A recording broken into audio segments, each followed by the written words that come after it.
Ready? Welcome, ladies and gentlemen, to the Cuyahoga County Council Committee of the Whole for Tuesday, January the 21st, 2014.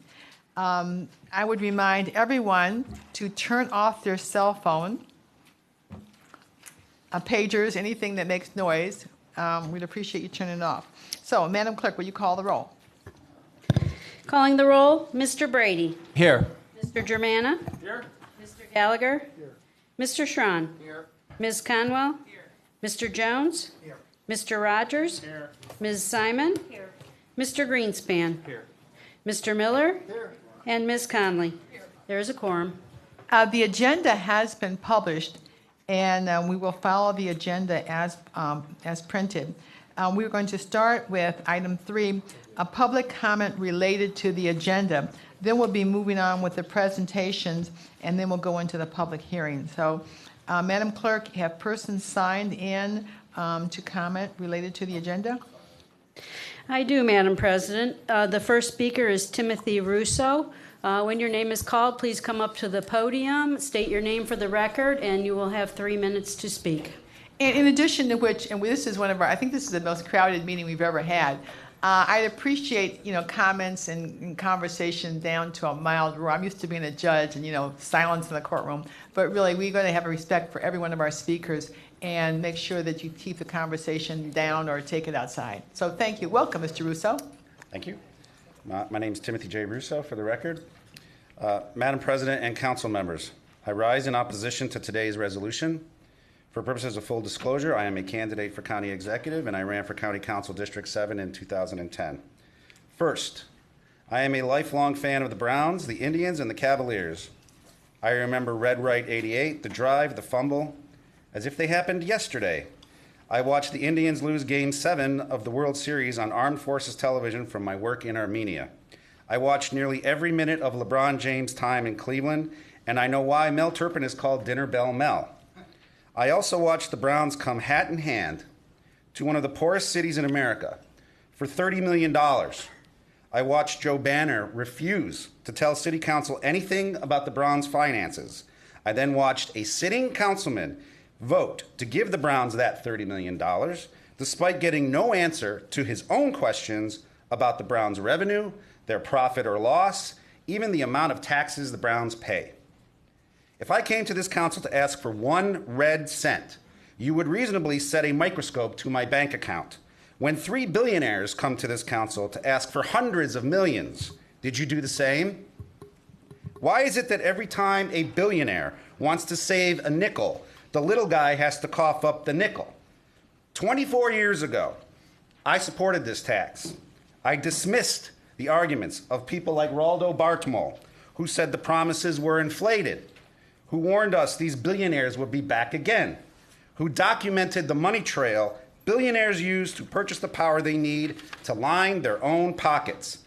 Turns out Raldo was right 24 years ago. I'm happy to admit my mistakes. It was a mistake to hand the finances of this county over to billionaires. It is a mistake now. And by the way, when did funding billionaires become the duty of a Cleveland sports fan? The Browns just flushed millions down the toilet to fire their coach after 1 year. At this moment, Joe Banner doesn't even have a coaching staff. Does Jimmy Haslam even know how to earn a nickel without inheriting it, hijacking the taxpayer for it, or defrauding it from his own customers? Dan Gilbert has a license to print money from casinos by name, written into the Ohio Constitution. Now he wants more corporate welfare? After he bought a team with LeBron James and now sits on a team without LeBron James. The Dolans are one of the richest families in America. They trade Cy Young Award winners like I change underwear. Corporate welfare for them too? And finally, this red herring, implied threat that Cleveland will lose its sports teams if we don't cough up more money from the poorest people in this county, is blind to history. These billionaires need to visit Art Modell's grave. It's the one with the salt over it so he never springs up in Canton. Our sports teams leave Cleveland when we say they leave Cleveland. How dare these out-of-town billionaires pop up in Cleveland, take our teams, destroy them on a regular basis, then And Mr. stroll Russo, would into you our wind up? political processes holding the little guy hostage for taxpayer handouts. If I were county executive, this would never see the ballot. Thank you, Mr. Enough Russo. is quite enough. Thank you. And any other responses, we'll ask security to have you leave. And there is this rule, there's supposed to be no clapping or comments. So we just let everyone make their comments and we'll listen. And you are restricted to 3 minutes. We don't cut you off in the middle of a sentence, but when you hear the ding, please wind up. We'll give you another 10, 20 seconds. All right, next speaker. The next speaker is Mr. Raldo Bartolomeo.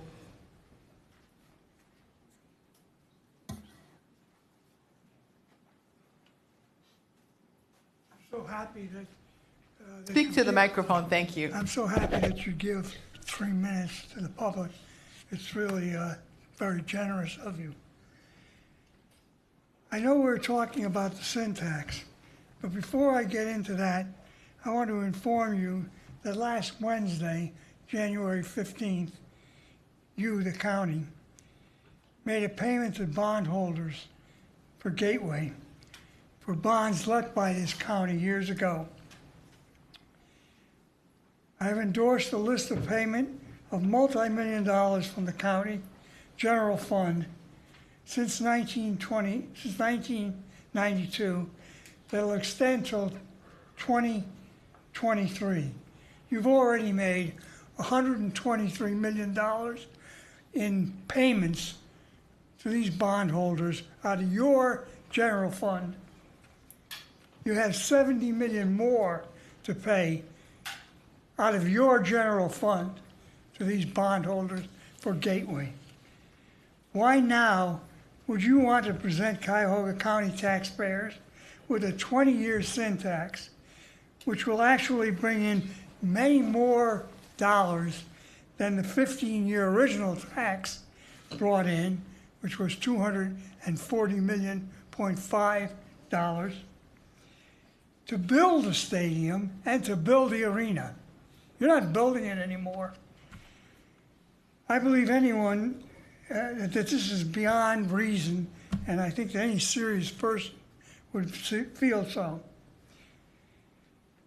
Why would you want to place on the ballot another heavy tax burden for who knows what real reasons these 3 team owners will use the money for?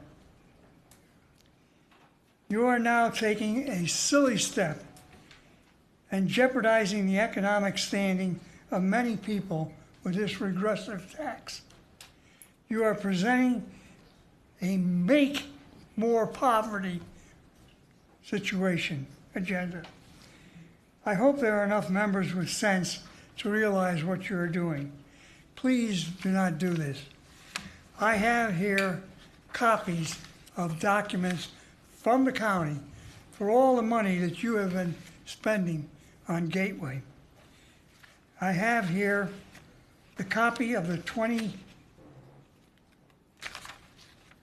the issue 2 for 1990, which makes all the promises that never have been kept. I have here a sheet of paper that tells you the value of all these facilities and the exempted value of the taxes. None of these buildings, you know, pay any property taxes to the city of Cleveland or to the county. I wish you would take these. Can I give this to somebody? Yes, give it Make to this copies. lady, we can make copies. Thank you.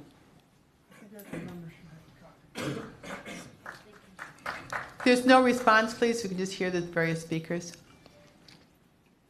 Next speaker? Next speaker is Councilman Marty Gelfand.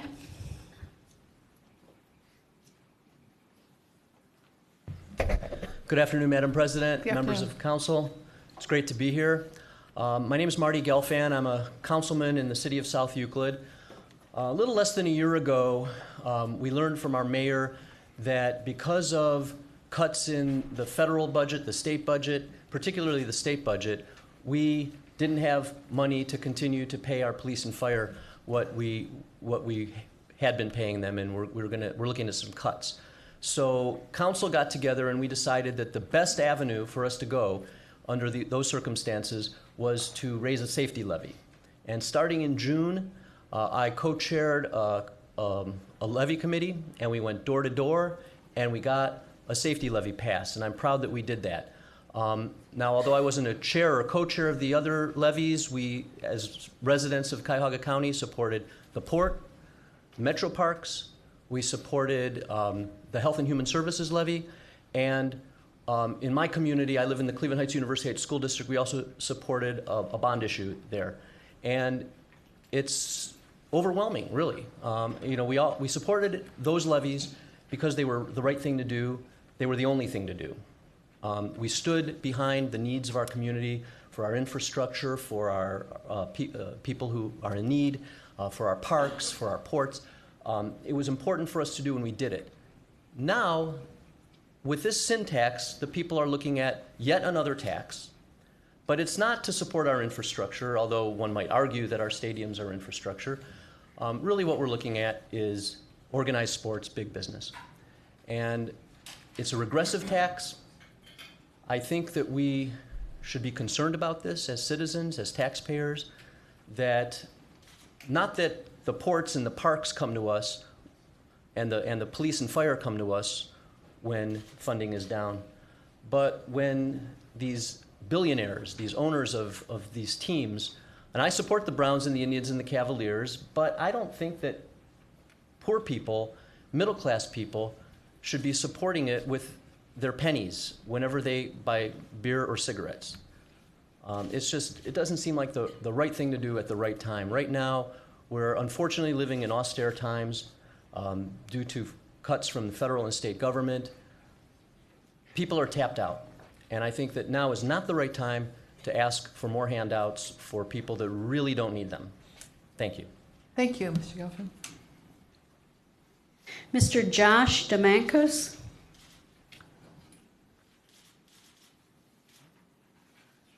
Good evening, council members, or good afternoon, council members. Thank you for taking the time to hear me. As a prefatory remark, I would like to say that I was a fan of the real Cleveland Browns, the team now residing in Baltimore. I had season tickets to them in high school when a high schooler who shoveled snow and saved their money could afford them. Not the team that charges $5,000 or $10,000 or $20,000 for the right to buy tickets. So since the real Cleveland Browns left Cleveland and the National Financial League deemed us worthy to award us an expansion team without the previous expansion team's times to prepare and organize, I have not watched a complete NFL game since. Therefore, my comments are regarding the Indians and the Cavaliers, which both reside at Gateway. And I have one simple question. Where are the jobs? When people voted for this, we were promised 26,000 jobs. 26,000 jobs never materialized. It was recently revealed that less than 7,000 jobs were created as a result of these stadiums being built by taxpayer money. And where did these jobs come from? How many of these jobs were displaced Coliseum concessionaire and other workers? How many of these were old stadium workers? Wasn't this a zero-sum game or something approaching it? I think the philosophy behind the original sin tax was flawed. I think the extension of this sin tax is ridiculous, and I urge all of you to please vote against it. Thank you, sir. And the final speaker is Mr. Norman Narvaya.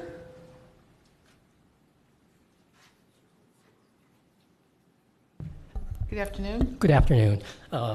Thank you for your time, members of council. My name is Norm Narvaja. I'm a resident of Cleveland Heights. I am here today to speak regarding the issue of the sin tax and its proceeds being directed to upkeep for the sports facilities in the area. I'm probably going to be rehashing points from the previous speakers, but I think they need to be repeated because of possibly grave nature and consequences that could result if the county makes an unwise decision. Number one, the county's residents already have one of the heaviest tax burdens in the state. piling on one more just does not seem prudent for given the length of time and amount of money that's being asked. Number two, the organizations that are lobbying for this syntax extension apparently would like for everyone to forget that they are making money for, to paraphrase, hand over fist with naming rights, ticket revenues, and all other associated operations that they conduct. Number three, an approval of this syntax basically will once again put the county and its taxpayers on the hook for bad decisions made by previous administrations. Never mind the fact that in at least one case, the facility is used only 8 times a year. Fourth point, if you watched the news less than a month ago, we've already seen the city of Cleveland become strong-armed into a, to put it generously, lopsided deal regarding the stadium and its upkeep and upgrade funds. You have to ask yourselves, how narrow are the profit margins these organizations have that they desperately need this to pass? Will they open their books for your examination? Finally, representatives from these organizations are going to throw a lot of numbers at you, but these numbers are not going to be without context unless the previous question I just asked is answered. Will they open the books? So in closing, I urge the council members to, in short, take a quote from my favorite song of mine. Please don't believe the hype. Thank you very much. Thank you very much. Has anyone else signed in? No, Madam Chair, not at this time. All right, we have a series of presentations regarding the proposed extension of the alcohol and cigarette tax. I believe that there is an informal agenda of the speaking order of those people, so I'm not sure who's going first. And I would ask members of council, unless you have a question that's a clarification question, I kind of like everybody to make their presentations because, first of all, you interrupt their flow, but in addition to which, some of your answers may be coming up during the other presentation. So unless you have a question that's really pressing, I'd like the people to make all their presentations, and then we'll take questions at the end.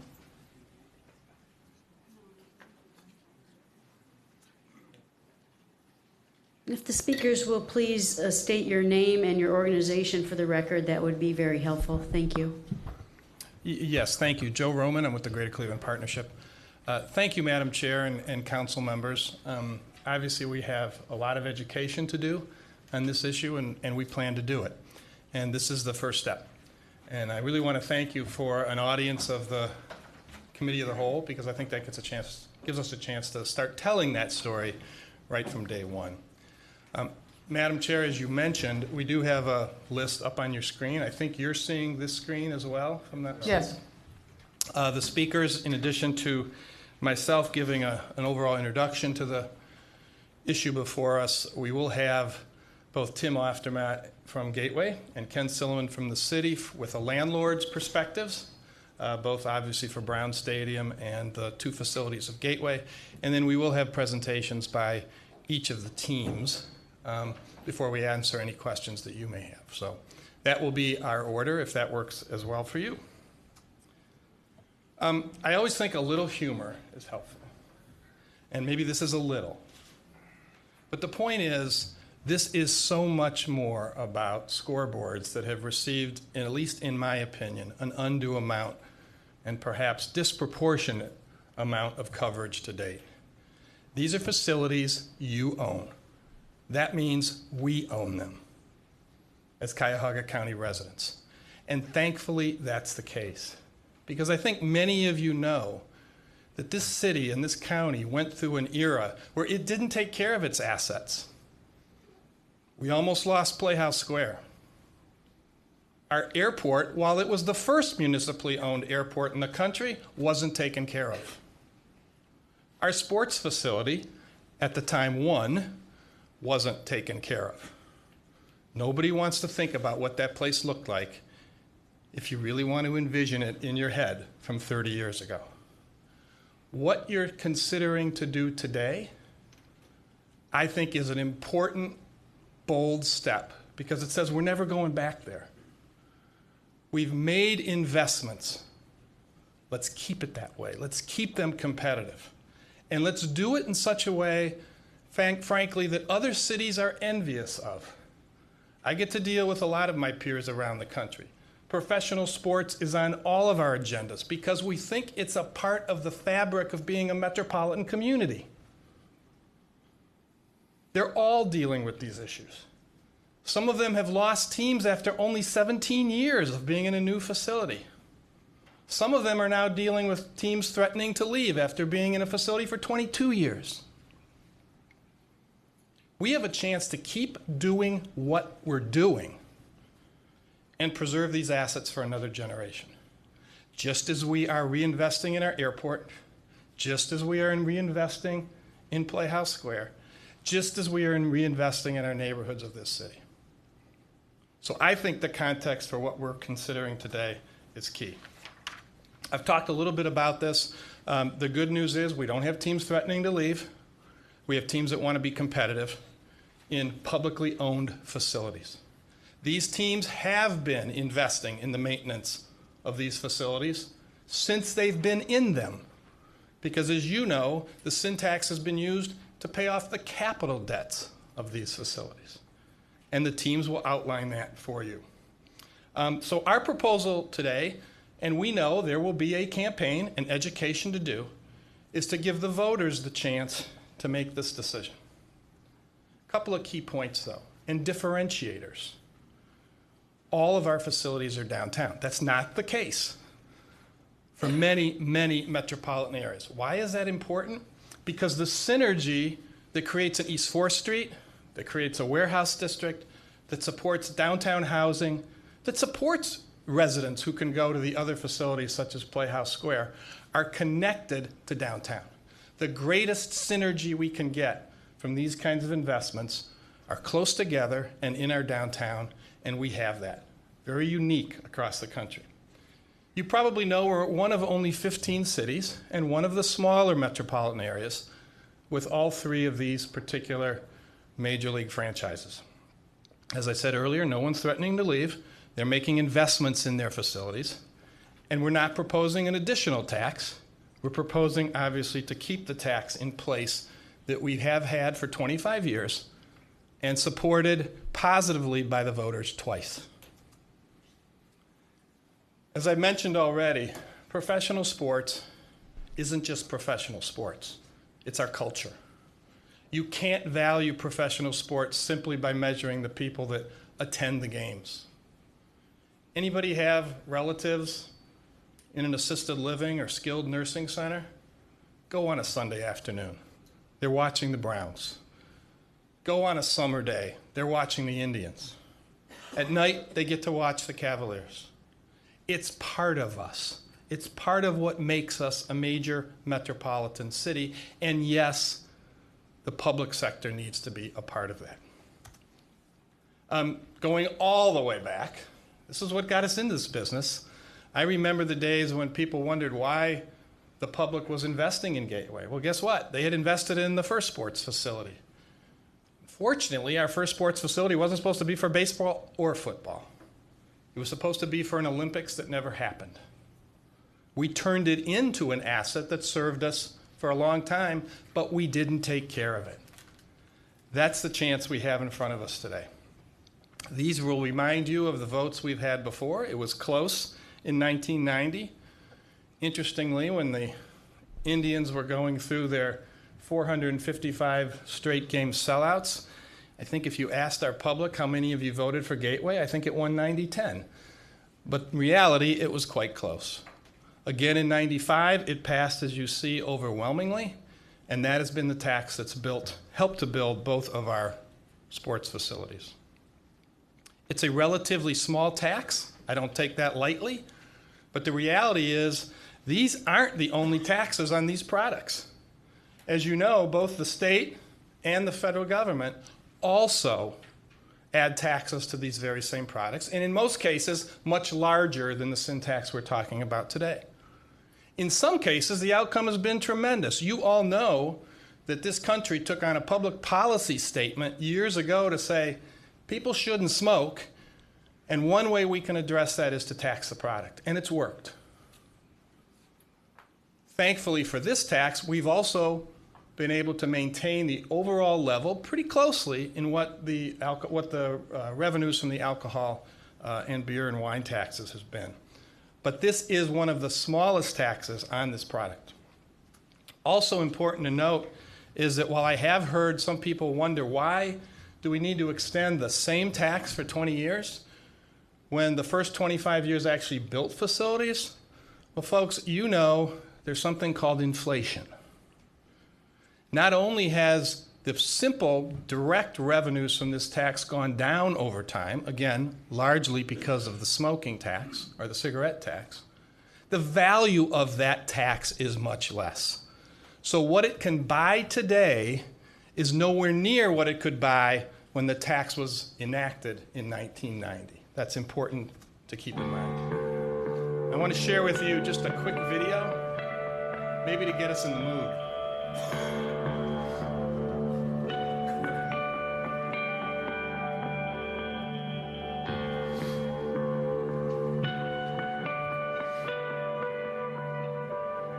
That's what it looked like.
I'll wrap up quickly.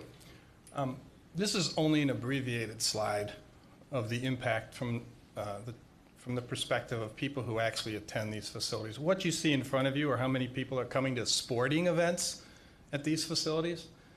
But as you know, the queue alone has another 150 events every year beyond just professional basketball. Again, bringing millions of people downtown, supporting all the other things that we know are so important to our community. I already mentioned over 300 events in total, 75 million people since 1994. I would say the public liked their investment in these facilities, and they followed that investment to come downtown. Jobs have been created, not only in the facilities, around the facilities, and also with the construction aspects.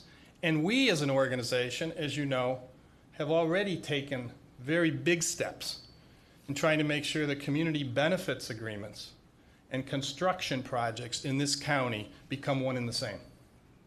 And we expect that to happen here. And that's something that our organization will be working with the teams, with the city, with the county to make sure happen.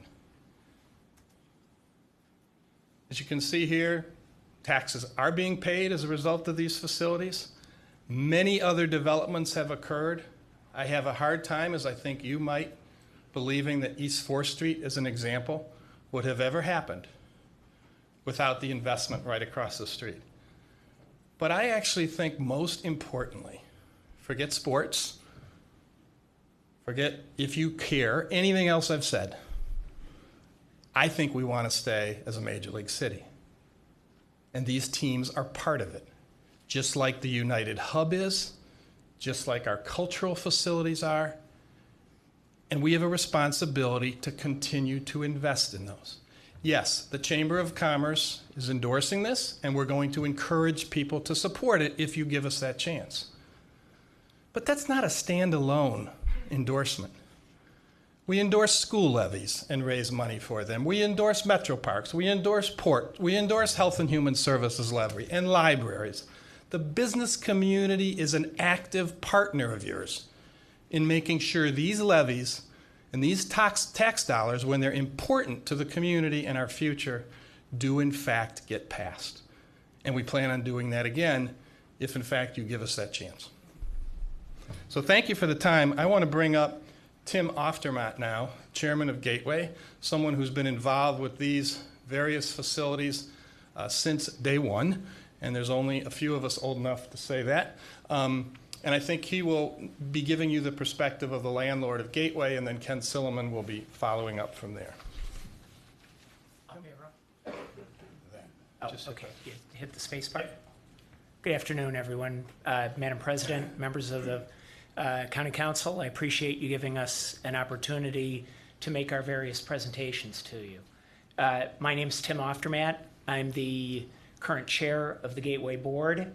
The board is a 5-person board that's appointed by each of the county and the city. So we represent your respective interests as well as the city's respective interests as it relates to discussions with the ball clubs, as well as monitoring the quality of the state of the physical plant of the ballpark and the arena and the 28 acres that they sit on. I'm going to continue with Joe's theme briefly with regard to reminding everyone what the original syntax and the extended syntax were used for, and then have a brief discussion about the role of Gateway, what Gateway has been doing regularly over the years, and what we expect to be doing now that each of our buildings are 20 years old, and significant capital repairs may be upon us, and our policies and procedures related to the management of capital repairs in the public buildings. Joe mentioned a few minutes ago the inflationary impact on the sin tax, and that the tax does not pay on a real dollar basis the same, generate the same level of revenue that it did in 1990. As a matter of fact, inflation has eroded about half of the value of the excise tax individual rates over the years. Important to remember that the sin tax is an excise tax. It's not a percentage tax, so it doesn't grow with inflation. It is a per unit tax on the consumption of these respective items. The sin tax has been used only for the original construction of the Gateway facilities. It was used mostly for the original construction of the football stadium, but also $29 million of the collection of the extended sin tax, that's the August 2005 through current sin tax, is being used to fund an escrow for capital repairs on the football stadium pursuant to the city's lease. That's the $29 million you see on the slide. Also, key to note that any collection, and there is likely to be some, above $116 million of the extended tax, again, August 2005 through current, will come to the county for use pursuant to state law. And again, there is likely to be some. Here's a visual on the flow of funds of the excise tax. The tax is collected by the state with other sales taxes on a monthly basis.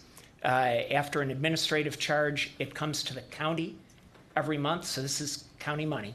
And the county then forwarded it For Gateway purposes, through July 2005, it paid debt service on bonds, as well as it was used to pay construction costs with some cash proceeds.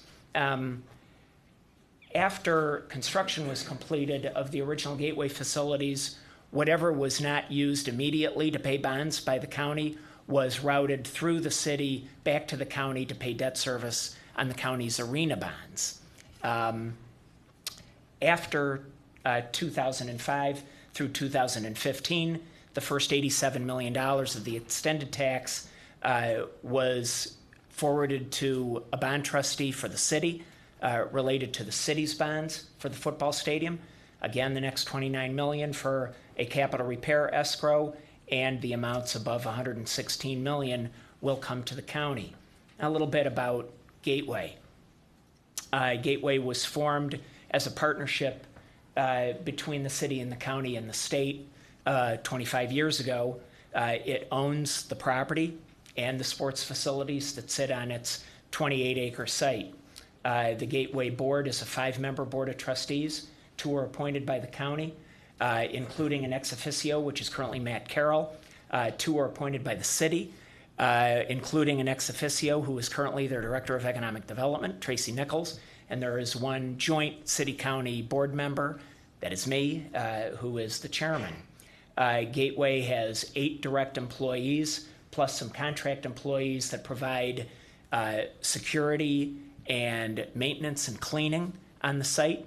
Securitas and Joint Vocational are the two contractors. They've been with us for a number of years. What we take most seriously, though, is our responsibility to review the tenants' respective obligations under their leases, and we provide a financial accounting to the community for that effort. We do publish an audited financial statement each year, audited by the state auditor's office and available mid-year every year. The original lease agreements with the Indians and the Cavaliers were executed in 1991. As I think most people in the community may remember, the original lease economics were very challenging for Gateway. The rent in the original leases was primarily a function of people that attended the games, and as attendance fluctuated, and particularly in the post 9/11 period, it was very challenging for Gateway to meet its obligations from the team rent only, and that was our only source of revenue at the time. The teams and Gateway was delinquent on its property taxes at the time, and there are property taxes that Gateway pays. They are both now paid by team rent. It's over $1.6 million, will be, according to the 2014 tax duplicate. It is a tax on the land. The 2 buildings are exempt from ad valorem property taxes, but Gateway pays over $1.6 million in property taxes on its property. When we were having difficulties managing our lease obligations, the teams at the time opted to fund Gateway's obligations. They didn't have to, but they did.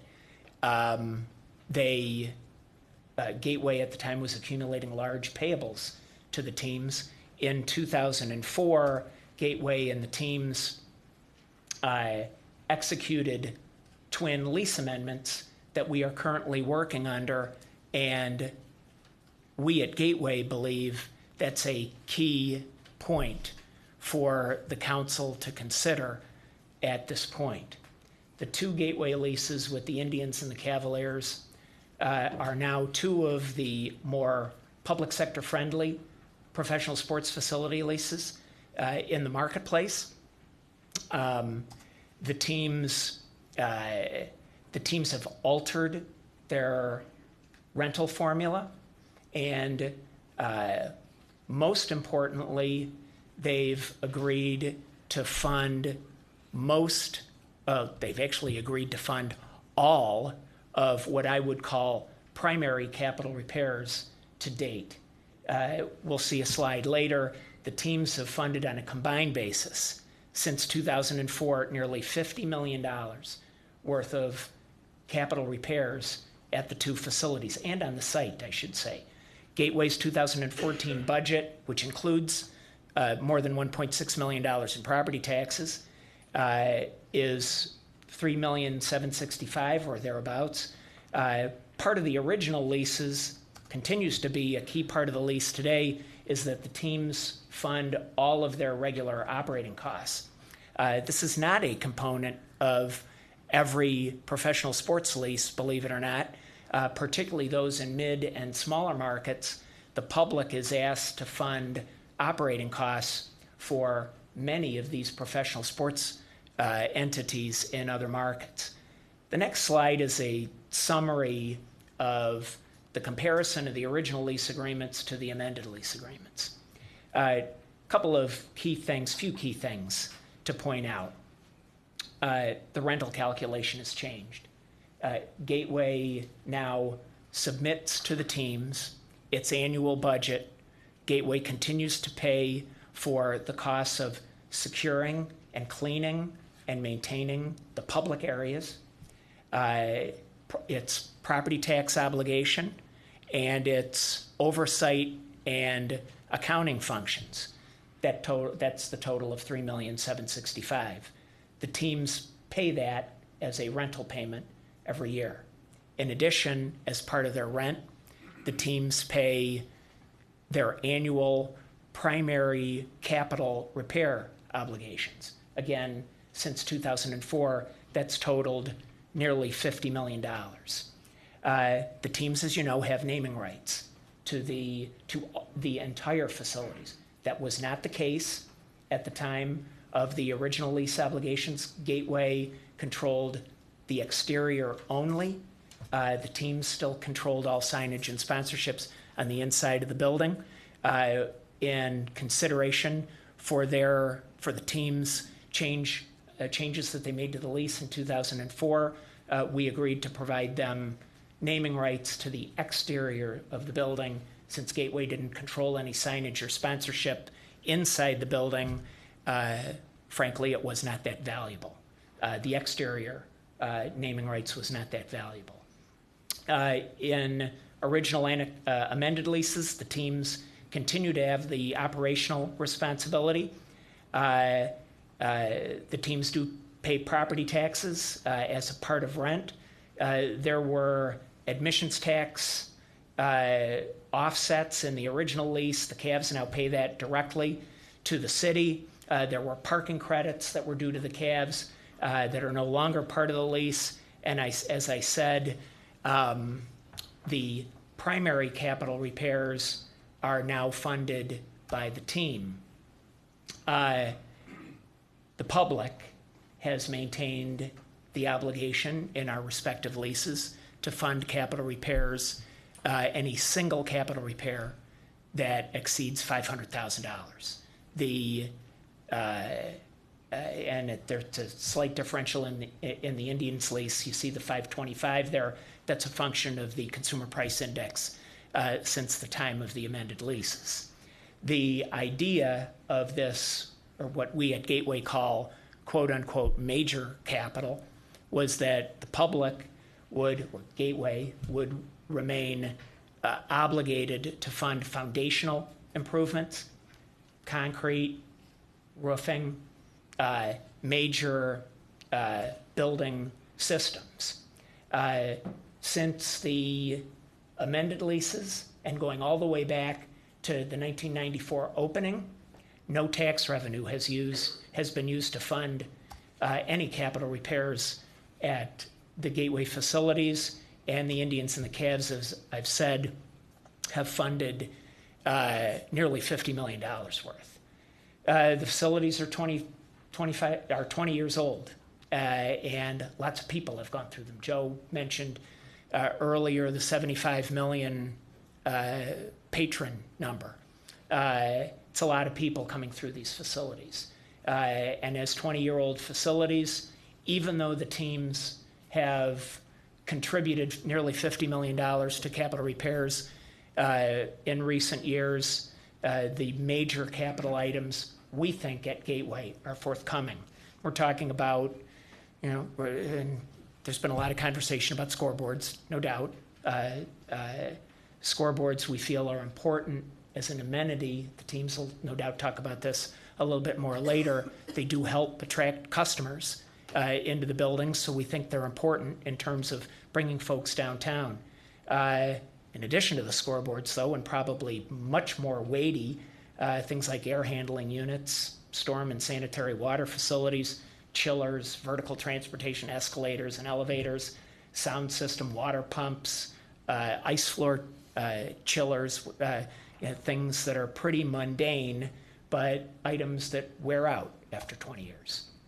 In June of 2012, the Gateway Board met and determined that we thought it prudent on behalf of the county and the city to put together policies and procedures for managing the process of capital repair requests that we believed then and we believe now we will get from the teams. They have not made any requests yet, but given the age and the wear and tear on the buildings, we believe that they will be forthcoming.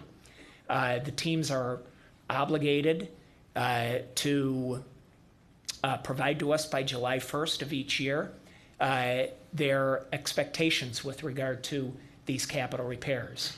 They have to submit to us what we've termed an annual team report. Basically, it includes the primary thing that it includes is a 5-year plan of major capital repairs. They also have to show us what alternatives they've considered to maintaining the item. They have to give us a report that they've adequately maintained via preventative maintenance, et cetera, the item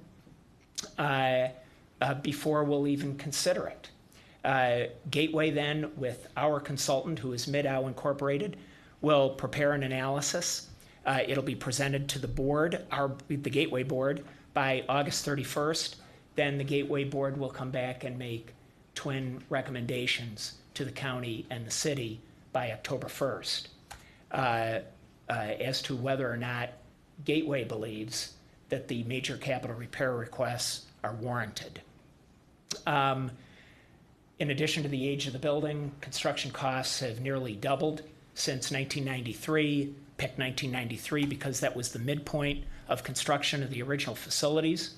Other than the rent we receive from the teams to fund our operations and the team-funded primary capital, Gateway has no revenue to fund major capital repairs, which is why we're here today. The excise tax has worked effectively for nearly 25 years. We believe we've got the diligence to engineer the policies and procedures that we've put in place to protect these capital assets on the part of the county and the city and the public at large. And we would like for you to consider the request for an extension of the sin tax that's been out there for 25 years. I thank you very much. At this point, I'll turn it over to Ken Silliman. Thank you, Mr. Optimat. Mr. Silliman?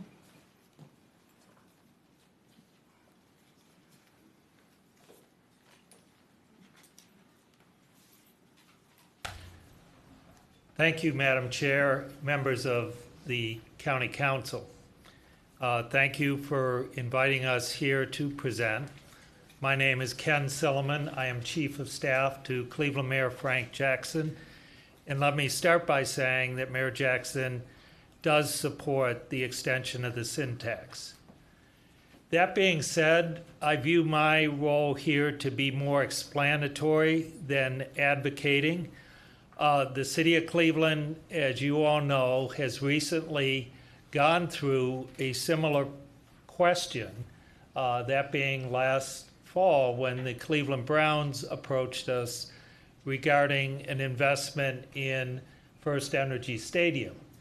And we thought it would be helpful to you all to understand how we approach that particular request, because I do feel it is relevant to the question you have before you today. The previous speakers have covered some of what I have in my materials, and out of deference to your time, I'm not going to repeat points that have already been made. Suffice to say that the two gateway facilities will turn 20 years old this year, and that First Energy Stadium will turn 15 years old. Roughly the half point of our lease with the Cleveland Browns. As the previous speakers have indicated, Cleveland is fortunate enough to have all three sports facilities located in the heart of downtown, and that has had implications for our economy that you're all familiar with. The financing history of First Energy Stadium, you see the text here. I won't go into it again. The previous speakers have talked how the syntax was one of the building blocks that enabled us to finance and fund capital repairs at the football stadium. That brings me to the Browns proposal last year. The Cleveland Browns approached Mayor Jackson last summer and indicated that they were prepared to invest $120 million in our stadium. Now, some portion of that investment were things that the Browns wanted to do different, and they accepted the responsibility, the financial responsibility for funding those changes.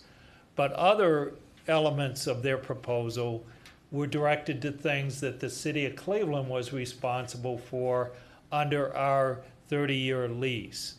And our job as the Jackson administration was to interpret which were which and to advise the Cleveland City Council as to what was appropriate under the Browns proposal. As I've indicated in the presentation, the Browns $120 million is divided into a phase one of $70 million. Scoreboards are a big part of that, but certainly not the only part. You see I've detailed the major line items in the text. A phase two of $50 million, which will occur in 2015.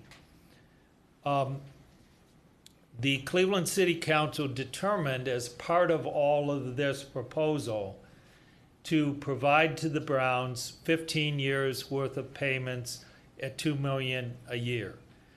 These are roughly approximate to our judgment as to the things that we would otherwise be responsible for in the Browns' $120 million improvements.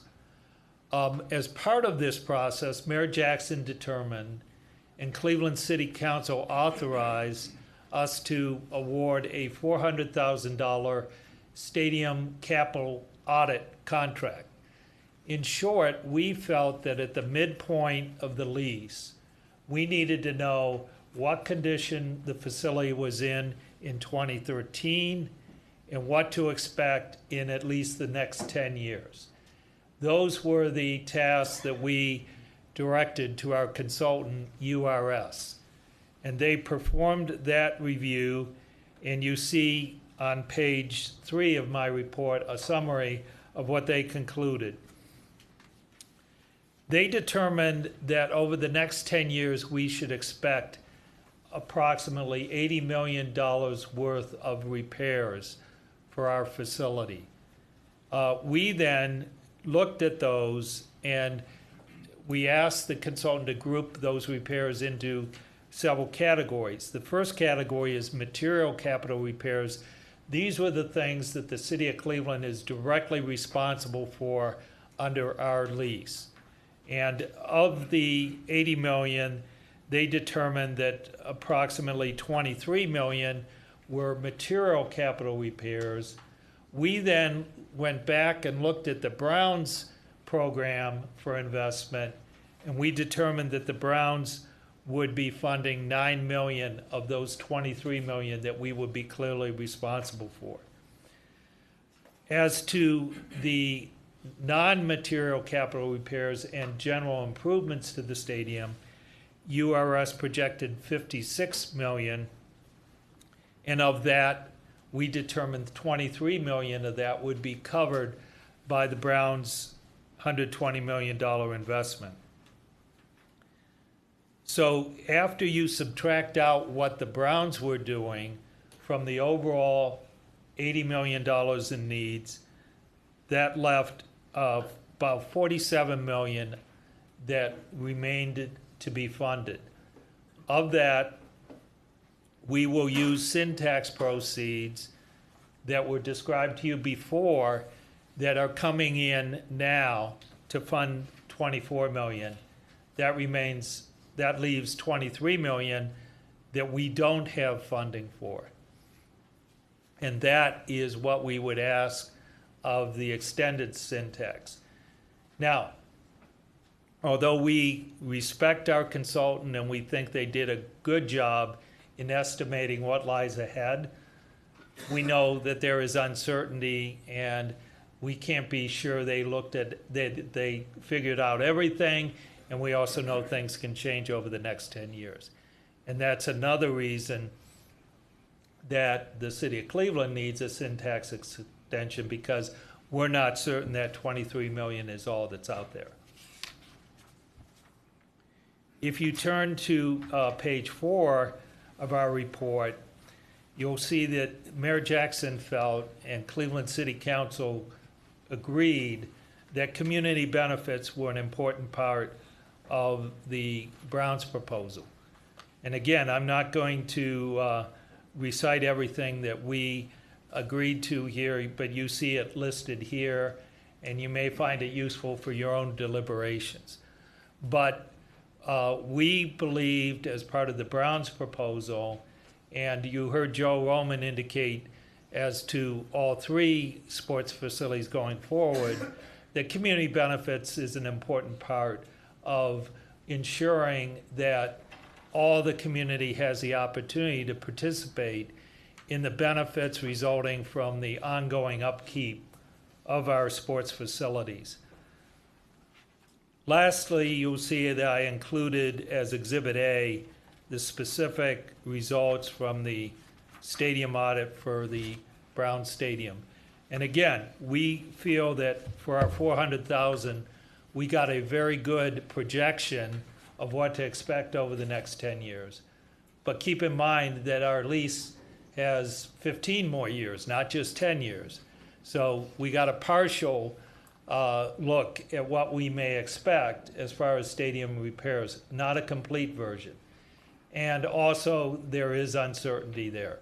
But hopefully this will give you some idea of what we're looking at as far as the football stadium when you determine the amount that the sin tax generates and the needs for the different facilities. Thank you very much, and I will now turn it back to Joe Roman to introduce our next speakers. As I alluded to earlier, we have presentations from all 3 teams, and I think the Indians and Dennis Lehman, I think, is going first.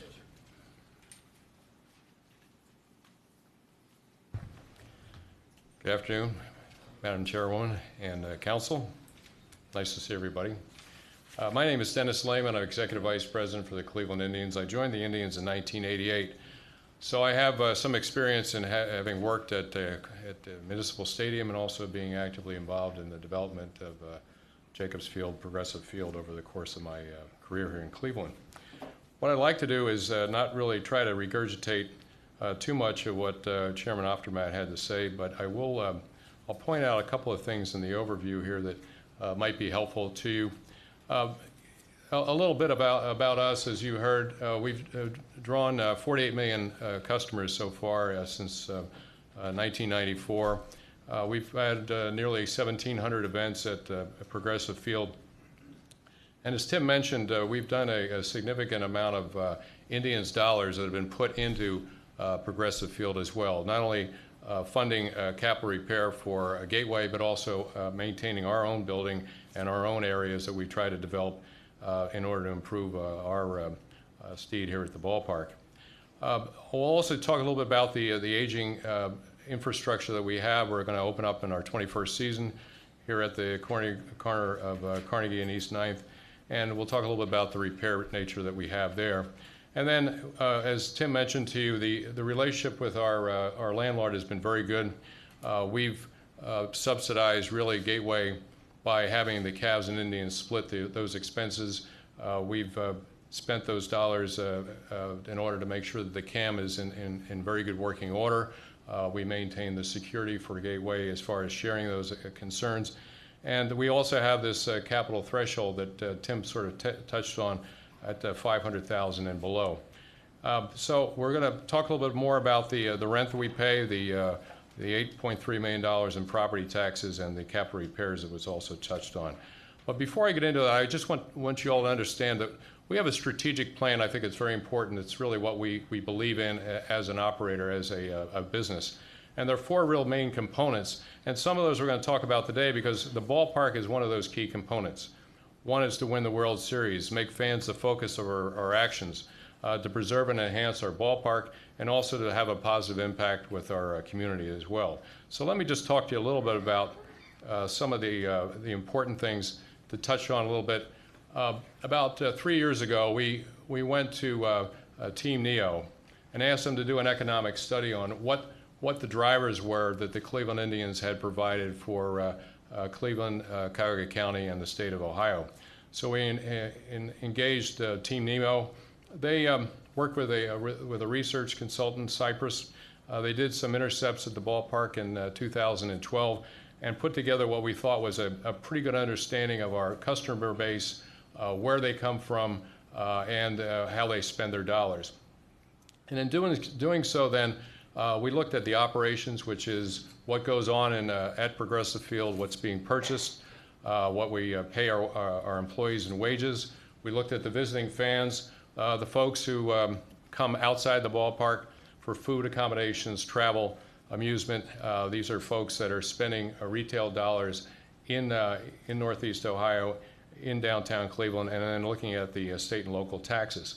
So I'm going to try to describe this for you in what I think is a simple way of focusing on the city of Cleveland and taking the 19 years of that bracket, which is from 94 to 12, and letting you understand that these are average numbers that Team Neo put together, to understand that the average employment figure for the Indians effect was 2,500 people. It's $92 million in average wages, which is about $36,000 a person. The sales output is $221 million, and state and local taxes on average per year is $15 million. So if you take those numbers, multiply them by 19, you get the following numbers. And you can see it's a fairly compelling number when you look at $4.2 billion that have been generated by the Cleveland Indians over the course of the 19 years ending in 2012. We did not include postseason. We had our 35th postseason game here in October. That is not included in these numbers. We did not have the statistical information about who was participating in postseason games because we couldn't do that. We hadn't had that experience. So we know that there are a lot of out-of-towners. It's not necessarily the folks who live in Northeast Ohio, but we don't have that information as well. But you can see how important the postseason is. So if you take we broke it down to 100,000 levels. And at 100,000 attendance levels, you can see the number of jobs that are created. You can see the additional tax earnings that occur at 100,000. And you can see the additional sales in those figures. Again, then it drifts into helping those industries that are impacted by our attendance. And then you can also see what it does to the workers. I think what's important for you to understand is that this is not a local event, because as our researchers told us, the impact assumes that 83% of those fans are outside of the city and county, and that 51% are specific to outside of Cuyahoga County, period. So I think they're important numbers for you to keep in mind. Going back to our four pieces of a strategic plan, I wanted you to understand how important we feel our community relation is in the city of Cleveland and Cuyahoga County. So as you can see, the number is $40 million since 1994, going through this past 2013. We were asked by the city of Cleveland, the Cleveland Municipal Schools, to help them with high school softball and baseball. And since 1995, we have supported all of Cleveland Public Schools high school and softball programs. And we're very proud of our association with Cleveland Public Schools. Through Cleveland Indians Charities and the Baseball Federation, we support all of the Rookie League and RBI programs with the Department of Recreation for the city of Cleveland. Just 18 months ago, we seeded a $1 million donation to the Boys and Girls Club for the capital campaign. We support Boys and Girls Club. We've had a long-standing relationship with them. We support them at $100,000 a year. And I think, too, that you might not know this, but all of our sports franchises here in Cleveland use volunteer workers as food service workers. They do that if they have a 501c3. Their commissions, their labor is actually donated by themselves to their organizations. And as you can see for Progressive Field, it's generated $15 million in revenue to local nonprofit 501c3s that their volunteers actually generate those dollars. And I'm proud to say, too, that 100% of our front office staff volunteered 4 hours in 2013, and we're very proud of that, and helping doing charitable work for Northeast Ohio. As Ken might not have mentioned, but I'll just let you know that there are direct dollars that we pay for admissions tax. As you can see those numbers there. The income tax for our employees and visiting teams, and yes, visiting teams are taxed by the city of Cleveland. They are also, the city of Cleveland is also being benefited by those generated income taxes as well. We're part of the Major League Baseball Diverse Business Partner Association. We have quarterly reporting activity for procurement for diverse business partners. I'm happy to say that we do I think we do a very fine job. Almost half of our RFPs now are being awarded to diverse business partners in Northeast Ohio and in the state of Ohio. And we have workforce initiatives that promote and encourage the diversity of our workforce as well. A snapshot here, just so you know, our payroll is 1,600 full and part-time persons during the height of our baseball season, and you'll be interested to know that 61% of those employees are in your districts. So as what we try to do and how we try to enhance Progressive Field as much as we can, I want you to understand how $63 million breaks out of our dollars that we're putting into the ballpark. The first piece of it is to maintain the ballpark, and that is something that is part of our lease. It is our day-to-day operation. It's the cleanup, it's the maintenance, it's the hard costs that we have as well. I think it's an important thing that you know that we incur this and will continue to incur these types of expenses. The second piece, the $23 million, is for suite renovations. It's for our new Collection Auto Club. It's for Heritage Park. It's the capital improvements that we do in the building we think is important for our customers. We think that we do it ourselves. It's self-funded by the Cleveland Indians, and it's an important asset that we think that grows our business and helps us improve our facility as well. And then the capital repairs and improvements that we've talked about, the $16 million that we paid to the Gateway as well, is also included in that $63 million. And again, I think the important aspect of that is we will continue to spend those kind of dollars on our building as we continue as it ages going forward. Tim mentioned too that we've had a long-standing relationship with Gateway and our partnership. This will be entering our 21st year of playing at Progressive Field. And I want you to know that as operators, we're very cognizant of our facility and how things work. And several years ago, we started working with an engineering firm. We went through the entire building and looked at all the systems that we have. Some of the systems are pretty mundane. I mean, they're not really things that you'd want to crawl in and take a look at. But they have useful lives. And these lives are coming to an end. They're not coming to an end next year or the following year. But in order to lay out our plan, we need to know what we need for the next 10 years. So what we did was we agreed to go into this with our with our engineer. We went, as Tim mentioned, we've allowed Mid-O, which is the gateway engineering firm, to look at these numbers. They have the numbers. We sort of checked them off, and we have a plan in place that we're going to present the gateway that will say to them, this is what we need over the next 10 years. So I think it's important for us to understand that we understand what these needs are, and we understand when the needs have to be presented. And of course, then Gateway has the option to look at the numbers, as Tim said, to ask the hard questions, see what the other opportunity might be, or just go out and get it done and get it approved. So I wanted to let you look at the projected preliminary capital repairs for the next 10 years.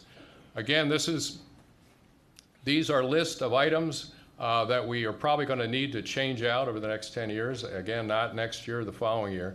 But some of these are going to have to be replaced and restored at the ballpark. It'll extend the ballpark for another 10 or 20 years. Again, we're not going to need to replace a lot of these over the course of time. And we think that we're going to need between $60 and $70 million in order to make those replacements, to change those out. And that's the cut that we have right now that we're going to look to make some improvements to the ballpark as we go forward. So let me conclude by just saying a few things. You know, we have an unusual sort of business. You know, we pay taxes, we employ people, but what we do that's a little different is that we attract people to come to our facility. We attract people to Northeast Ohio. We attract people to downtown Cleveland, and doing that makes us sort of unique. That's really why we pay an admissions tax in a lot of ways. And I think too that the economic impact of how we operate is certainly evident by the Team NEO report that has been done and is available. We also talked to you a little about the aging of the facility and how important it is that we feel that being able to continue to have a great state-of-the-art facility is so vitally important for us to be successful and to move our entertainment facility forward. So I want you to know too that our partnership with Gateway has been superb. I think that we've done what we can in order to be good stewards to downtown Cleveland and to the Gateway, and certainly with our partners at the Cavs, and being able to do the right thing for Gateway and for ourselves as well. And so I'd ask you, as representing the Cleveland Indians, to respectfully request you to the ballot issue in May of 2014. And I'll leave you with this. I have 3 boys, and 2 of my boys were on strollers back in January of 1992 when we were watching the implosion of the cold storage building where now Lynn's office is. And they kind of said to me, "Hey, Dad, that's pretty cool."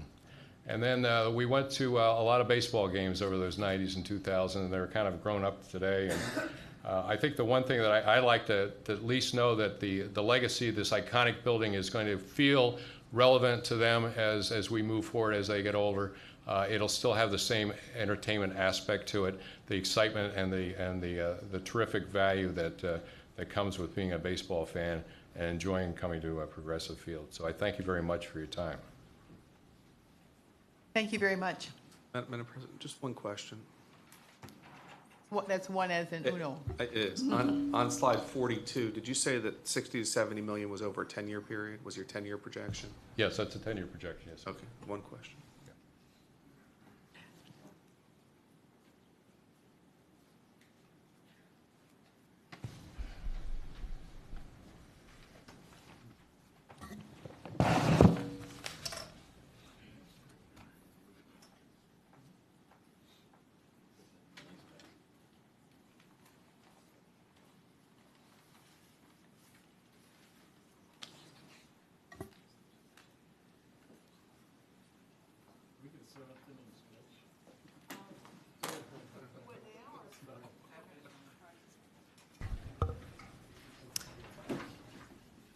Madam Chair, members of the County Council, thanks for the opportunity to be here today.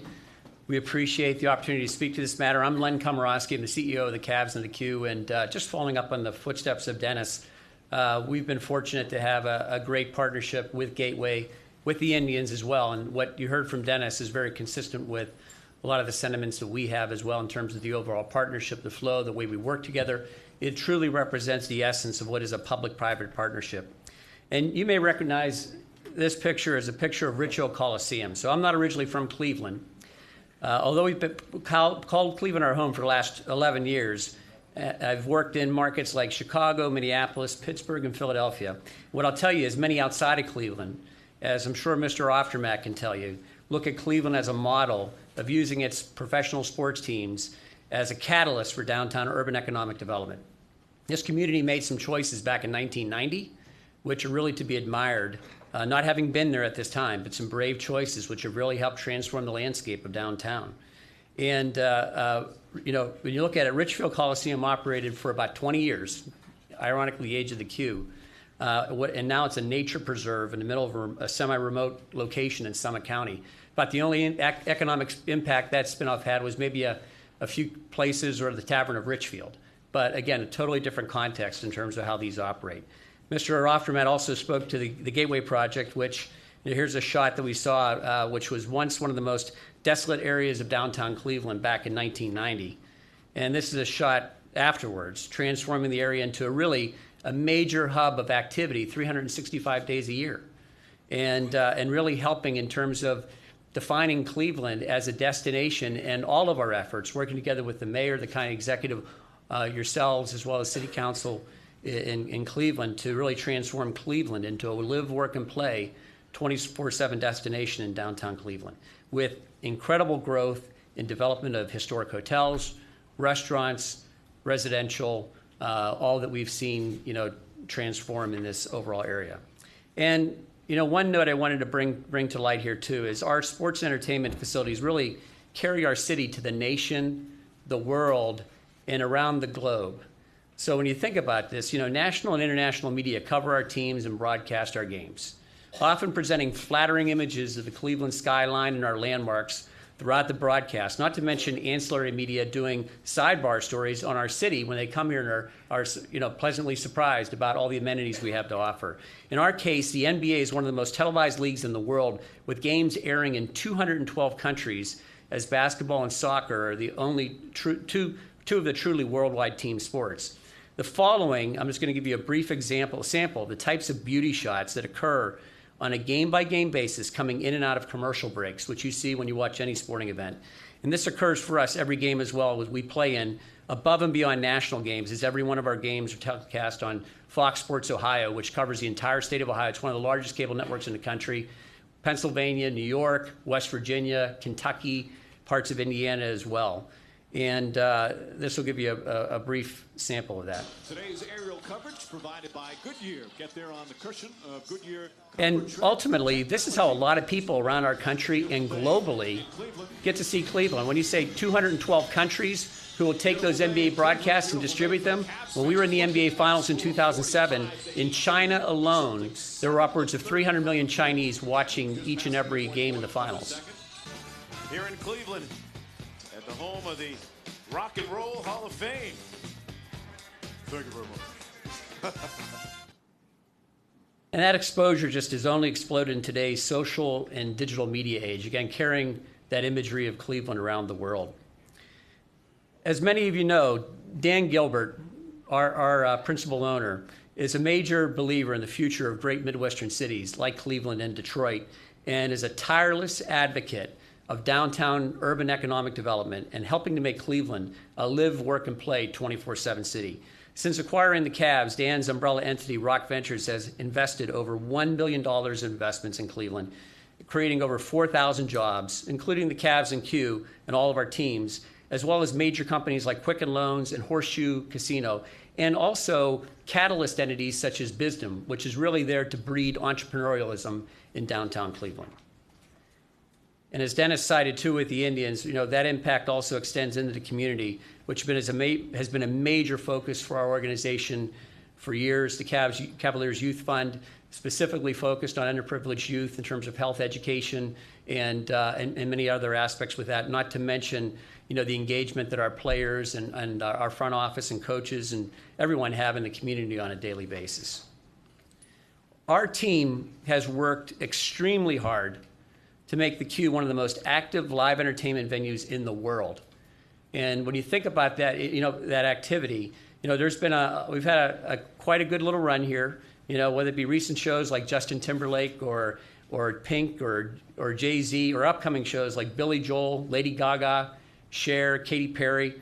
It's something we never take for granted because we're competing in a very competitive regional setting for these shows with markets like Pittsburgh and Buffalo, along with Detroit, Columbus, Cincinnati, Indianapolis. And in many of those cases, you'll have an act come through, and they're going to play 1, 2, maybe 3 of those 7 markets.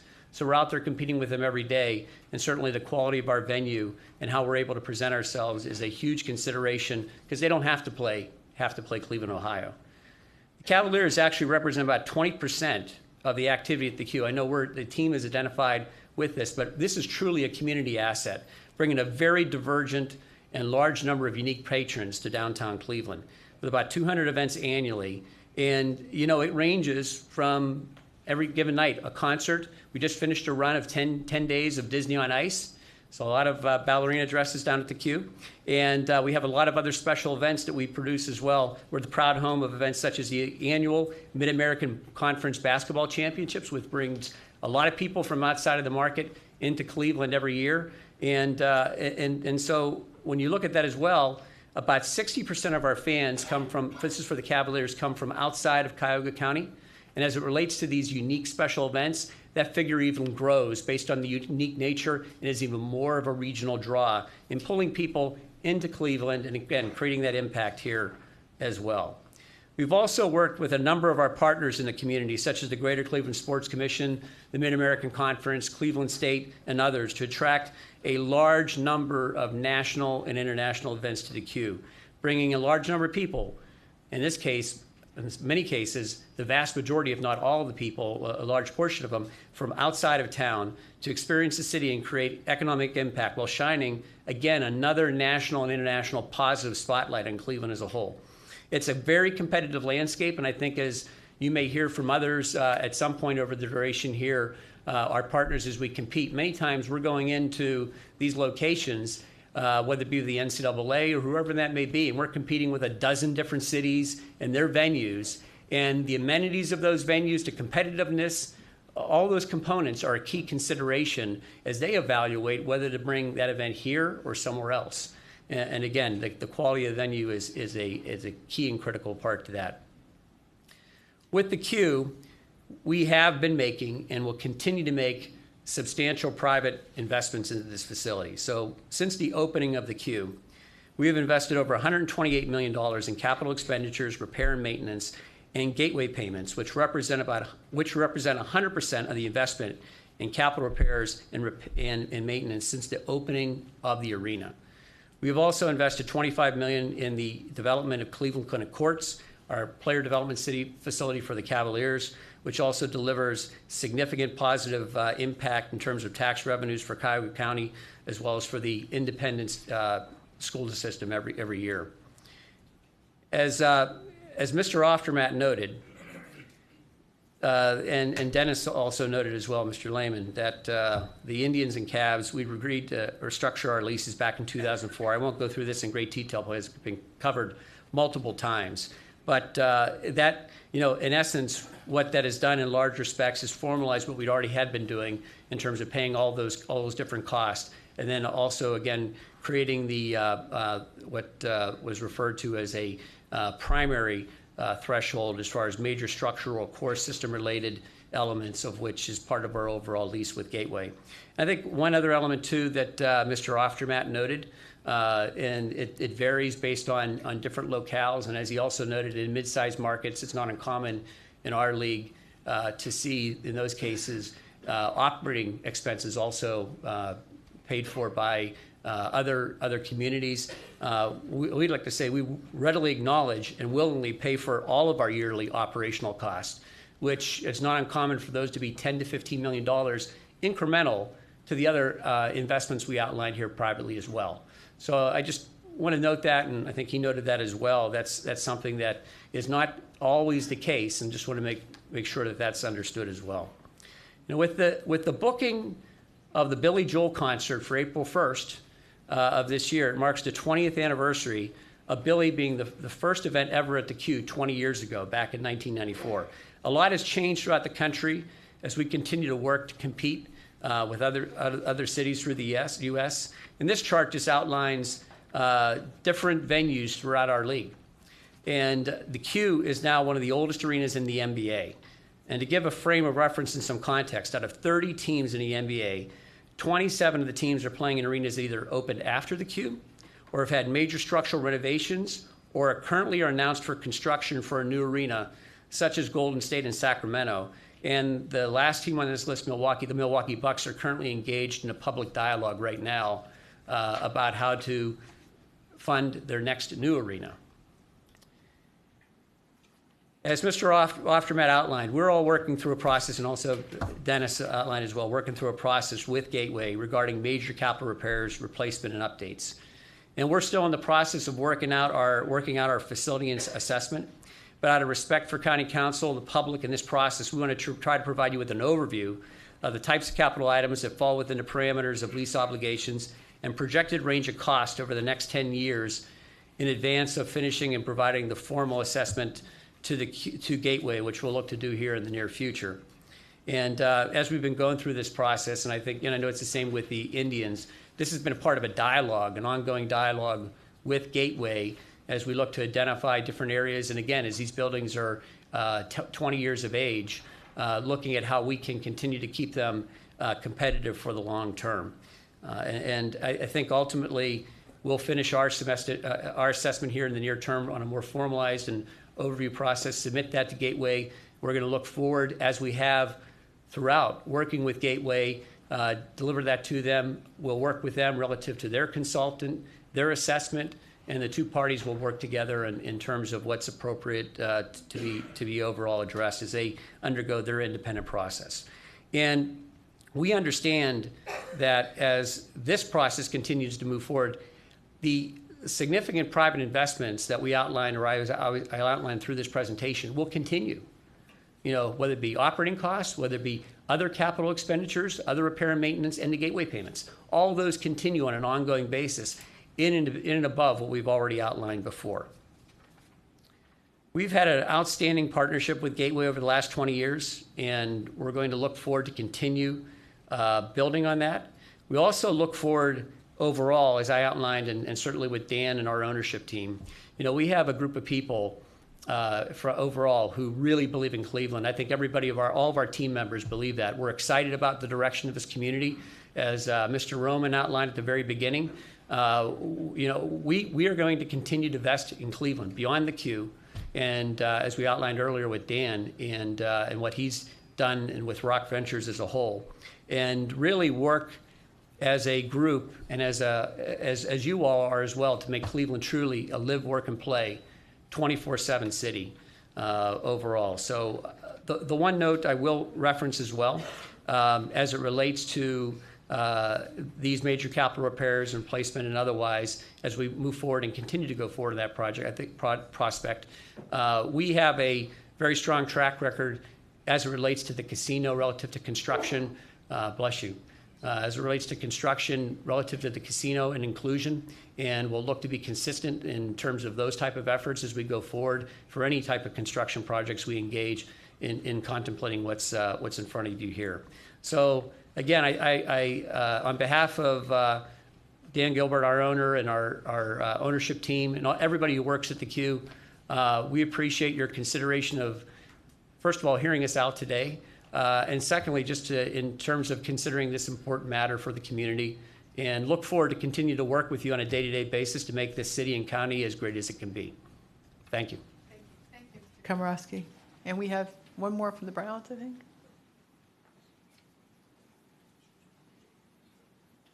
Good afternoon, Madam President, members of council. My name is David Jenkins. I'm Chief Financial Officer of the Cleveland Browns. I'm going to be pretty brief. I'd first like to say thank you from our organization for the opportunity to discuss this very important issue to the community. You know, I think Chief Silliman's presentation really captured our situation pretty well, identifying and clarifying the relationship between the Browns and the city, their role as landlord and owner of our facility, and also the capital repair obligations that come along with that role. He referenced a report by URS that identifies $80 million of need in the upcoming decade. I think he made this point, and I'd also like to also build upon it. It's very important to note that we respect the city's estimates, we respect that report, but with an aging facility entering years 16 through 30 in our lease, sitting in a northern climate on the lake, it's a bit unpredictable, but it's an inaccurate report as of today. But we are here simply to ensure that we are supporting the city in their efforts to get the syntax passed, so that they can meet their obligations as laid out by Chief Selman. Thank you. Thank you, Mr. Komorowski. Is that all the comments? I'm sorry, Mr. Jenkins, I'm sorry. Yes, it is, Madam Chair. So we'll turn the meeting back to you. We look forward to our ongoing discussions. All right, then we need to go to item 5, items referred to the committee, and then we'll take a break. A 7th inning stretch. Madam Clerk? Resolution number 2014-0002, a resolution determining to submit to the electors the question of levying an extension of the alcohol and cigarette excise taxes for the purpose of paying the costs of constructing, renovating, improving, or repairing sports facilities and reimbursing a county for costs incurred by the county in the construction of sports facilities. This matter was on for first reading at our last meeting, so it was referred to the committee of the whole. Now I need a motion to refer it back to the full council for second reading. Madam Chair, I believe there's an amendment to be introduced. Yes, right, okay. I believe there's an amendment. Madam Chair, we should each have an amendment in front of us, and I'd like to make a motion to add this amendment to the current legislation. I believe this is a sort of technical amendment brought up by the law department. It is a technical amendment, basically stating that August of 2015 will be the date for the distribution of the funds. All right, so moved by Mr. Jones to amend and seconded by Mr. Germana. Thank you, Mr. Germana. Any discussion on the amendment? All right, all those in favor of the amendment indicate by saying aye. Aye. Opposed? So now the amended resolution needs to be referred to the full council for second reading. The motion? Moved by Ms. Conwell and seconded by Mr. Jones. All those in favor indicate by saying aye. Aye. Opposed? The ayes have it. It is referred back to council for second reading. Now, the next item is supposed to be at 4:45 for a public hearing, so we're going to take a 10-minute break, and then we'll be back at 4:45 for our public hearing. So we hope to all see you in a couple minutes.